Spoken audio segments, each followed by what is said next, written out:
રાજ્ય સરકારની 12મી ચિંતન શિબિરમાં દ્વિતીય દિનની શરૂઆત યોગાભ્યાસથી। ઉચ્ચ અધિકારીઓએ મનની એકાગ્રતા, શાંતિ, સ્ટ્રેસ મેનેજમેન્ટ અને આંતરિક શક્તિમાં વૃદ્ધિ માટે એડવાન્સ મેડિટેશન યોગ કર્યા।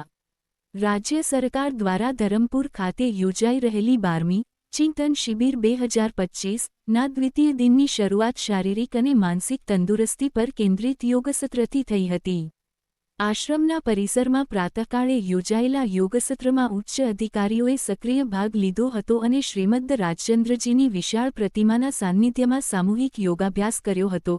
ખાસ કરીને મનની એકાગ્રતા અને શાંતિ, સ્ટ્રેસ મેનેજમેન્ટ અને આંતરિક શક્તિમાં વૃદ્ધિ માટે લોકપ્રિય એવા એડવાન્સ મેડિટેશન યોગના વિવિધ આસનો કર્યા હતા। આશ્રમના યોગ પ્રશિક્ષકો આત્માર્પિત અપૂર્વજી અને આત્માર્પિત માનસીજીએ યોગાભ્યાસ કરાવ્યો હતો।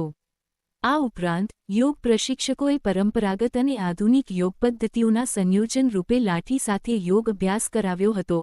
આ અનોખા યોગ અભ્યાસ દ્વારા શરીરની લવચિકતા, સંતુલન અને કાર્યક્ષમતા વધારવા પર ધ્યાન કેન્દ્રિત કરવામાં આવ્યું હતું।